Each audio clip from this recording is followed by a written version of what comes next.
नमस्कार मित्रांनो, शेतकऱ्यासाठी आनंदाची बातमी आहे. डिसेंबर 2023 व 2024 या वर्षाचे अनुदान मंजूर झाले आहे. या संदर्भातच एक शासन निर्णय काढण्यात आलेला आहे.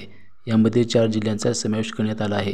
तर मित्रांनो, ते 4 जिल्हे कोणते आहेत व किती रक्कम शेतकऱ्यांच्या खात्यात जमा होणार आहे, या संदर्भात आपण सविस्तर माहिती पाहणार आहोत. तत्पूर्वी चॅनलवर नवीन आला असाल तर चॅनलला जरूर सबस्क्राईब करा, जेणेकरून असेच तुम्हाला नवीन व्हिडिओ मिळून जातील. चला तर मग व्हिडिओला सुरुवात करूया. डिसेंबर 2023 व जानेवारी 2024 या कालावधीत अवेळी पावसामुळे झालेल्या शेतपिकाच्या नुकसानीकरता मदत देण्यासाठी निधी वितरित करण्यास मान्यता देण्यात येत आहे. रब्बी हंगाम 2023-24 आदेश क्रमांक 3 महसूल व वन विभाग अंतर्गत दिनांक 4 मार्च 2024 रोजी हा GR काढण्यात आला आहे. प्रस्तावामध्ये पाहू शकता की आपण अतिवृष्टी व पूर चक्रीवादळ यासारख्या नैसर्गिक आपत्तीमुळे शेतपिकाचे नुकसान झालेल्या पुढील हंगामाच्या उपयोगी पडावे याकरता शेतकऱ्यांना निविष्ट अनुदान स्वरूपात एका हंगामात एक वेळेस याप्रमाणे राज्य आपत्ती प्रतिसाद निधीमधून विविध दराने मदत देण्यात येते.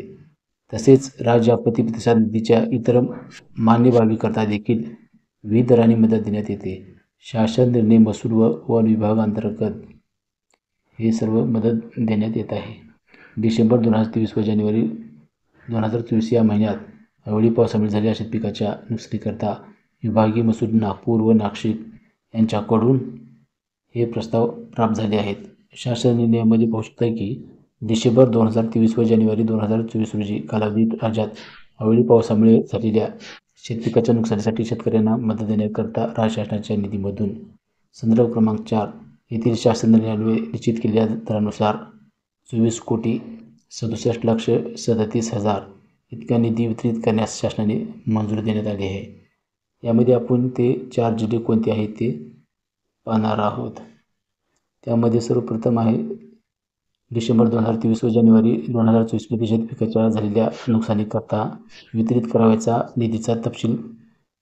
त्यामध्ये सर्वप्रथम जिल्हा आहे नाशिक व त्यानंतर आहे भंडारा व त्यानंतर आहे नागपूर आणि चौथा आहे गोंदिया.